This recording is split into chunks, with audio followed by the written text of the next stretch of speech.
Do you know what kind of women are in prison? 2/3 of women prisoners have drug problems, half have been victims of domestic violence, and a third have been abused as children.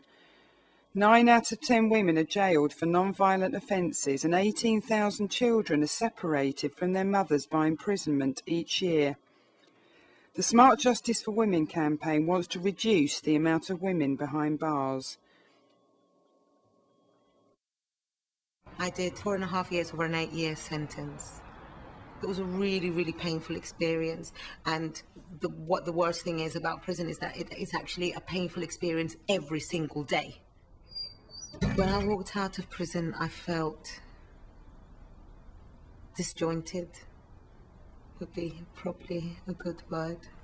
You wait for this day to come, and you get to that day, you're numb.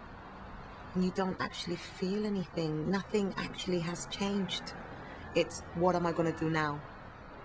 Hi, are you okay, Lucy? At the moment, I'm a campaigner for the Smart Justice campaign. And the campaign really wants to create awareness about the penal system. Of course we need prisons. But by locking everybody away, you're not solving the problem. There should be more, especially for short-term offenders, more community-based sentencing that society would benefit from. We imprison more women in this country than we ever have in this country's history. So, I mean, in terms of numbers, there's only about 4,500 women in prison. But in terms of how many women we've locked up in the past, that's a lot more.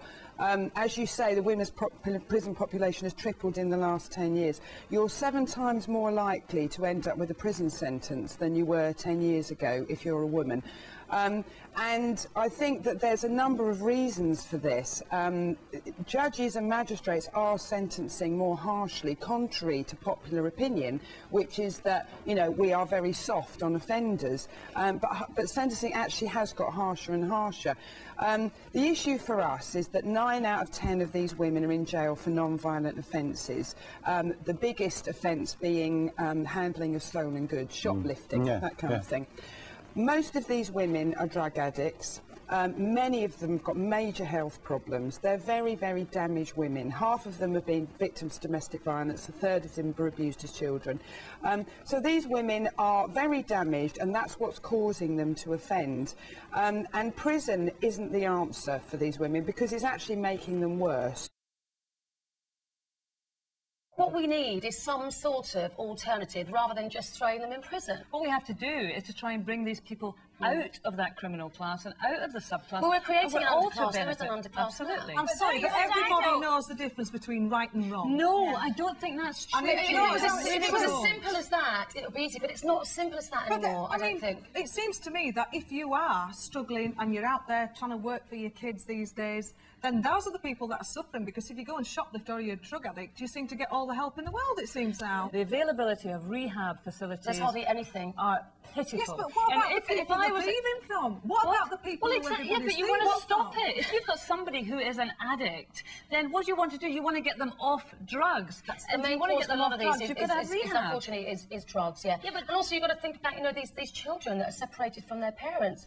You know, the parents aren't going to get those kids back unless they get off the drugs. The alternatives, to my mind, should be exactly the same as the work in prison, looking and seeing why they have not lived a useful law-abiding life and then tackling it, because you could do quite a lot of that work in the community.